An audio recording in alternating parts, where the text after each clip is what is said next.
I'm Jacqueline Duget, and I'm the host of What is Black podcast, the podcast where we discuss topics important to raising healthy and thriving Black children and adolescents.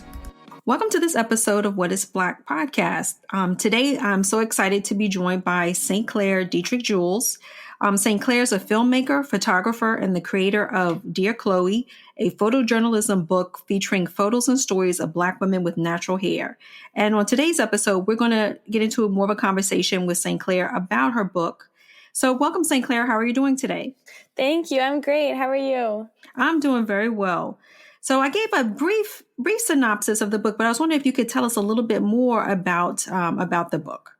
Yeah, definitely. So my book is, as you said, photojournalism book, and it features the photographs and stories of 101 Black women with natural hair, really diverse range of women from really girls from age 4 to 65.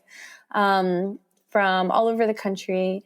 And the inspiration for my book was my little sister, who is self-conscious about her afro. So this is really a project dedicated to her and all the little Black girls out there who, have ever felt like their natural hair is not enough. And I think that's a recurring theme. I had an opportunity for a prior episode to interview Lori Tharps. She's a podcaster and a journalist as well as an author of a book called Hair Story. And in her book, she really sort of, with her co-author, went through the history of Black hair and the power that Black hair really represents, right? And the social, political, as well as I would even say emotional impact hair really plays for Black women. So I was wondering, how did your experiences, you mentioned your sister sort of being one of the inspirations for the book, but I was just wondering how your own personal experiences influenced the development of the book. Yeah, definitely. So I, grew up in Washington, D.C., back when it was still called Chocolate City, when it was a majority Black city. And so for my, kindergarten, I went to a majority Black school. And then when I started first grade, I went to a majority white school. And basically I didn't have the words to express myself at the time. But looking back, that was really the time, when I started at this majority white school, that I lost pretty much all my sense of confidence just because I looked so different from everybody else. And that's when I started feeling really self-conscious about my hair, about my skin color, about my features. And that was a really, obviously that stuck with me for a really long time, that sort of sense of inferiority. And it wasn't until I got to college that I really started seeing Blackness as something that is beautiful. And it's crazy that it took me a couple decades to realize that. And, you hear people telling you, my mom would always tell me, you should be proud of being Black, you should love it and everything. But it wasn't until I really saw these other Black women in college embracing themselves fully that I started to do that as well. And so when I was interviewing women for my book, I did draw on a lot of my personal experiences when I was asking them questions. I would ask them, for example, okay, well, I sometimes still feel like I fall into the trap of thinking straight hair is more beautiful. Like, how do you feel about that? Like, do you ever go back and forth, or do you feel like you fully embraced your hair, things like that? So I feel like I started by drawing on my own experience for asking questions. And then the more that I interviewed different people, I just sort of had all these different experiences. I now knew of all these different experiences. And so I was able to draw on that for asking, the next woman who I would interview. Now, for the women that you interviewed, did you find any recurrent themes, certain things that sort of came up, similarities amongst the women about their hair experience, their hair journeys? Yeah, definitely. The big chop was, I guess I shouldn't have been that surprised, but I never went through a big chop. And so it was just crazy to me how many people, almost all of them, had gone through the big chop, like getting their hair relaxed, often at a young age, and often, their parents doing it without their consent. And obviously, not judging the parents because some of the women in my book pointed out, they that's what their parents thought was the right thing to do, you know? But so yeah, just the common theme of getting their hair permed at a young age and then having to go through the big chop later.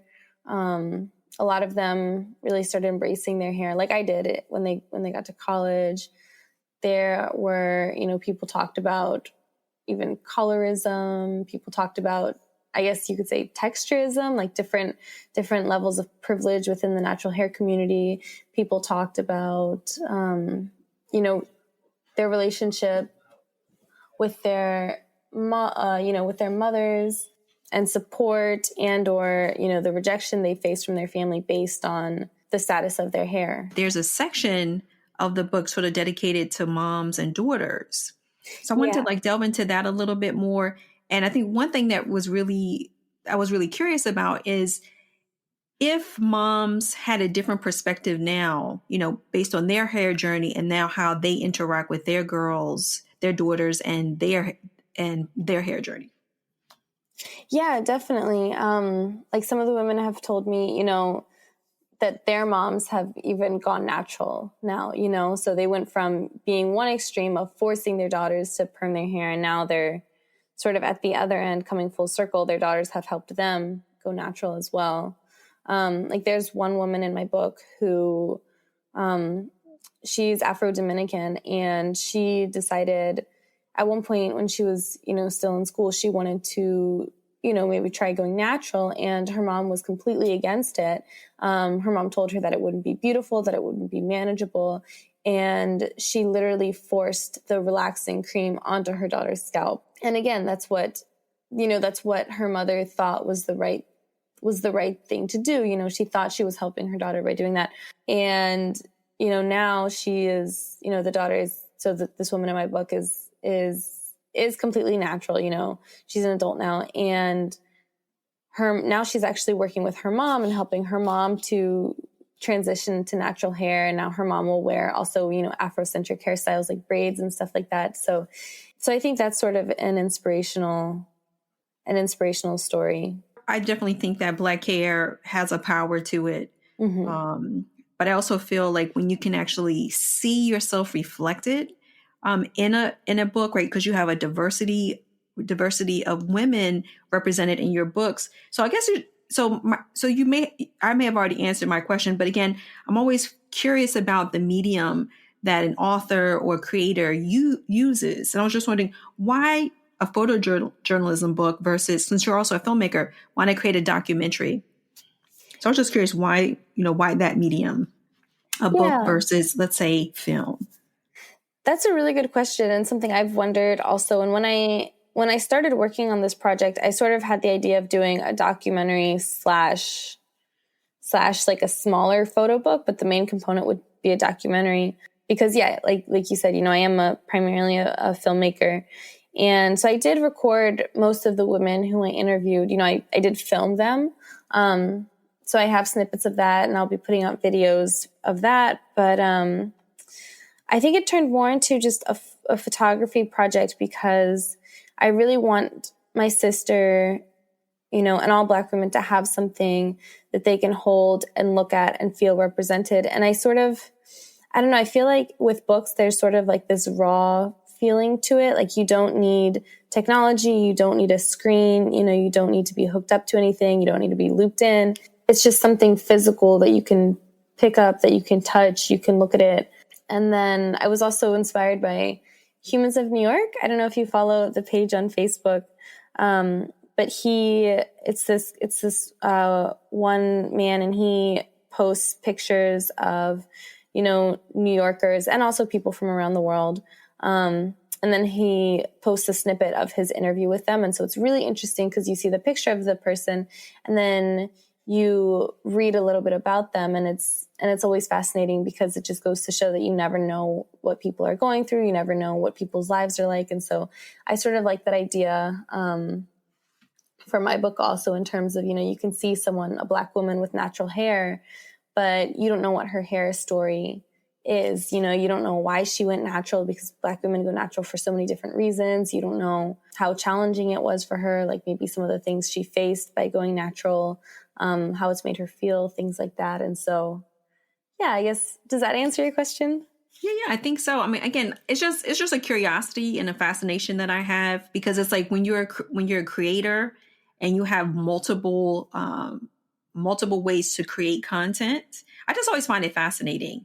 Yeah. And again, like you said, you sort of blend the two. I saw the trailer for the book, and the interviews that you've done, what I love about that visual, I mean, all of it's visual, right? Whether or not there's an audio component or not to it, is the fact that the women that you photographed or you captured on film, they are excited about talking about their hair, right?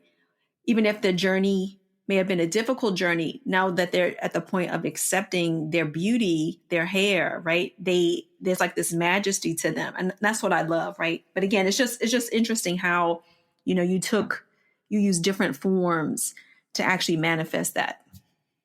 Yeah, thank you. So what 5 words do you think would best describe your book? I would say sisterhood. I would say unapologetic. I would say love. And within that, okay, I'm cheating because I'm explaining it a little bit. But for love, just there's, I think, self-love, but also love for one another, and a deep love for like our fellow Black women. So yes, I would say love. Let's see, I would say Blackness, and I would say healing. Oh, I think those are great words. Thanks. Now it's interesting. You mentioned growing up in Washington, D.C. And I'm like, okay, I grew up in Chocolate City. I'm a little bit older, but whether, it doesn't really matter, but we have somewhat similar backgrounds, right? So I have a Caribbean background. Both of my parents are from Guyana, but I am biracial, and I grew up in Washington, D.C. I grew up in the Fort Totten area of DC. And I was like so happy to, to hear and to share, sort of share that experience. Cause I think for me growing up in Washington, DC, 70s and 80s, what I loved about that experience is that I did see women of all different statures, right? Socioeconomic, professional, as well as their hair journey. And so I grew up with some difficulties with my own hair, because my natural hair, I was one of the only few biracial kids growing up in DC, or that I saw, right, growing up during that time. And so I had my own hair journeys. But what was wonderful is I think now I'm like, I wish I grew up at this time where I think there's more opportunity. I think there should be even more opportunities for us to really have our hair represented and us to learn to love our hair. But that's what I think I love about your book and your journey. And I was just wondering, did growing up in DC influence your work at all? I would say so. I think definitely. You mean specifically with this book, or just my work in general? I think your work in general, because I think ultimately whatever you do, right, lays a foundation for what you will do. Yeah, agreed. So yeah, definitely growing up in DC has impacted me. And so I'm also of Caribbean descent. So like my dad is from this little island in the Caribbean called St. Bart's. And growing up, I didn't have like any Black family members here except for my dad. And so since I was separated from, pretty much all my Black family, it was really important, I think, for me to grow up in a majority Black neighborhood, and at least for, kindergarten. And then again in high school, I went to like a majority Black or majority POC school. And, yeah, I think that definitely impacted me in the way that I see the world. And I've seen, firsthand with like gentrification, how my neighborhood has changed. Because when I moved into, I was 2 when we moved to Columbia Heights. And as I'm sure you know, right, like being from DC, Columbia Heights, it was,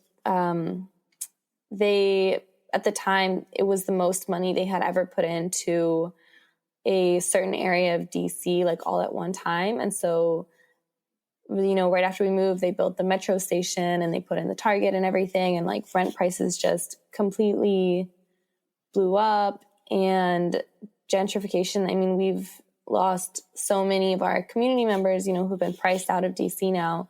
And so that's like a really big issue. And yeah, so I just feel like I've seen firsthand, and I've heard a lot of stories also, which is a privilege. Like I've heard a lot of stories from Black folks as well. So I think that's influenced my work. And then also, with my previous work, I do, films about immigrants. And so because DC also has a large Latinx population, that also made me interested in learning more about the immigrant community, the Latinx community, since I'm not Latinx, but I wanted to learn more about the community who raised me. And yeah. So in terms of that influence, I listened to a recent podcast interview you did. I'm going to get the podcast from, I think, Cafe Con with Pam. Yeah. And I thought that was an excellent interview. And I heard you reference the fact that not only do you have Black women in the book, but you also have a diversity of Black women. So again, some that may have multi-ethnic, multicultural experiences, and they bring that to the table in the book. And I was wondering if you could share a little bit about some of their journey and your conversation with them. Yeah, definitely. So there are, immigrants, like first and second generation immigrants in my book from all over the world, mostly though from Latin America, again, just because, growing up in DC, there's a lot of Latinx immigrants here. And it's been really interesting hearing those stories and hearing about how Blackness is looked at in Latin America, especially, for example, in the Dominican Republic, which is obviously a majority Black country. But a lot of Dominicans, from what I've learned, a lot of Dominicans don't see themselves as Black, even if they're dark skinned and they have kinky hair, and so some of the women in my book talked about, some of the Afro-Dominicans, they didn't see themselves as Black growing up, even though they look Black, and they have like Black features and everything, but they didn't identify as Black. And so for some of them, embracing their Blackness came with embracing their natural hair. Like there's this one woman who is half African American and half Dominican, and she said that when she went natural, she really had to full on accept her Blackness because all of a sudden she had this afro, right? And so you can't deny like the Blackness is there. Like her genes are so powerful. And yeah, so I mean, definitely, let's see. There's one woman in my book who's half Black, half Japanese. And so, she was talking about how she, often, I guess, gravitates more to the Black side just because a lot of like the Japanese community at her high school, for example, wouldn't necessarily see her as Japanese, right? Because there's like a certain idea of what is Japanese, and it's not anything mixed with Blackness. And let's see. Yeah, I mean, I got perspectives from people from Africa or who have spent time in Africa, and they were able to bring in some of that insight. And yeah, so it's been really interesting. But what I think it speaks to is like the book really represents a wide variety of the Black diaspora. Yeah, and even within the United States, like I think our experiences are so different, like we were saying, based on where we grow up. If you grow up in a majority white area, I had a couple of women who talked about growing up in rural areas of Ohio and Oklahoma and being one of the only, Black girls at their schools, and how that was really challenging because they didn't see people who looked like them at all. And because they were so different and they didn't have any sort of Black community around them, they were just bullied and made fun of, and even got in trouble with their schools for natural hair, for wearing their hair natural. I think for me, again, I love the representation that's in the book.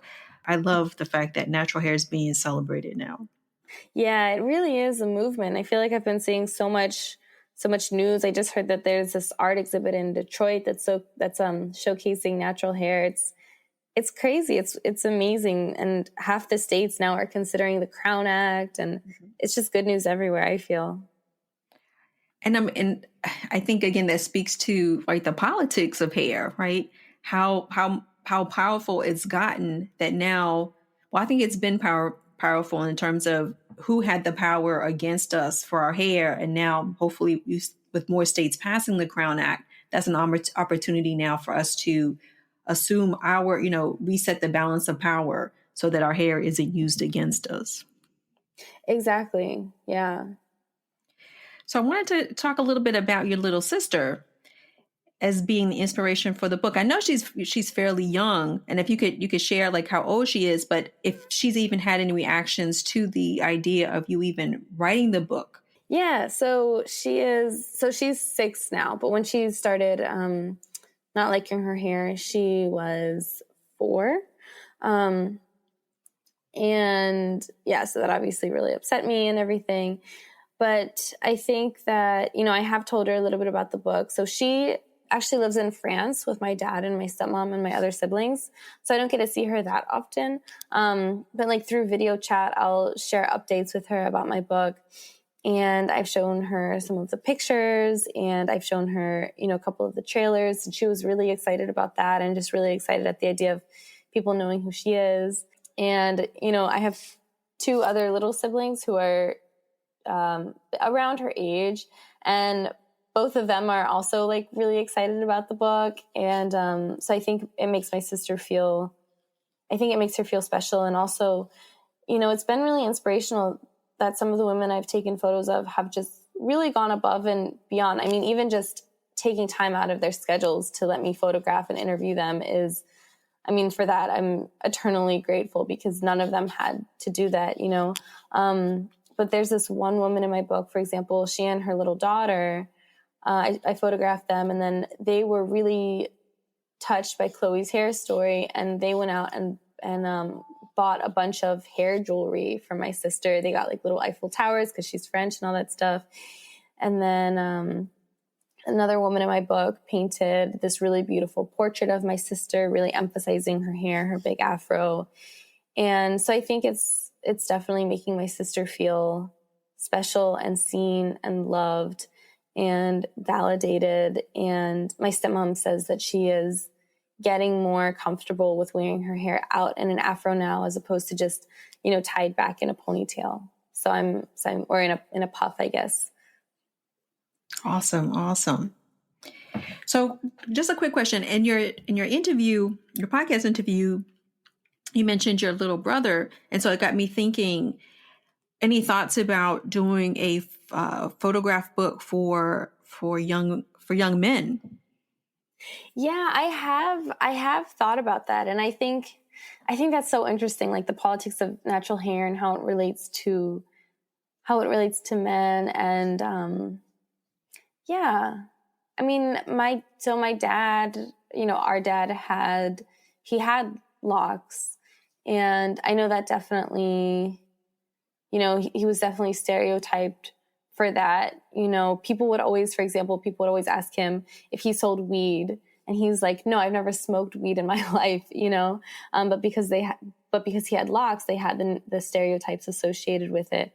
And even just, also Black men who choose to wear their hair in bigger afros, or, I guess just to wear their hair in anything but a low fade sort of, I guess is a statement. And yeah, that's an interesting question. I think it's an interesting topic to explore. I think that for Black women, I think it does affect us more. And I think that it's so politicized, and it just really impacts our day-to-day lives, like no matter what we do to it. It's not like we can just it's not like we can just shave it off or get a low cut and it's like, okay, everything's fine. Because even that, like that in itself is a statement, and that's going to make people talk, you know, like with Ayanna Pressley, with her alopecia reveal, like that's huge news, right? So for Black women, it's sort of like literally no matter what we do with our hair, it's news, you know? So everything we do with our hair is an intentional decision that someone is going to talk about, that's going to be the object of questioning, of stares, you know? And so I think I guess that's why I was focusing specifically on women, but I definitely would like to learn more about how natural hair impacts, you know, the Black male community as well. No, I love your, you know, the process that you went through to develop the book. I'm a little bit biased because I have two sons. And I was like, oh, you know, I think, and I agree with you. I mean, I think I think you brought up like some great points, especially Aisha Presley. I saw her video revealing her journey with alopecia, and you're very. I think you're correct. Again, I just have a bias to having sons, and it's definitely a different journey. I agree, it is a different journey, but I think you've done such a great job with this book. If you ever want to consider down the line, I think you do just as much justice to that book as well. Thank you. That is a really interesting idea. It would be cool to do a follow-up to Dear Khloe. So I just want to do like a quick fire round, just a quick few questions before we wind down. So my first question for you is, if you could go anywhere in the world for your next vacation, where would it be? I would go to France to visit my siblings. Awesome. And what 3 words best describe why you love to write? I would say discovery. I would say reclaiming. And let's see, I would say love. Again, I know I'm repeating that word, but. No, but we could always do with a little bit more love. Mm-hmm. So what is your dream story or topic to cover next? So this would be an expensive project, but at some point in my life, I want to travel the world and document indigenous tribes from all around the world, from, Latin America, Africa, US, Europe, Australia, and just sort of document what the world was like pre all this industrialization. Awesome. And the last question is, why do our stories matter? I think our stories matter because they shape history, and they shape our future history, and then also for our past history, it's important to understand where we came from and what our ancestors went through, especially for marginalized groups like within the Black community.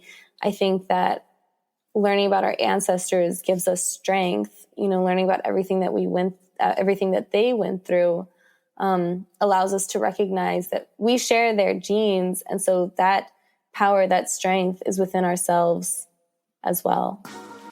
Thanks for joining us this week on What is Black podcast. You can follow us on Instagram, Twitter, and Facebook. And for more information about the podcast, our blogs, and subscribe to our upcoming newsletter, go to our website at whatisblack.co. As always, subscribe to the show to catch every new episode. And don't forget to leave us a review so we can continue to bring you fresh content. Until next time, thank you for listening.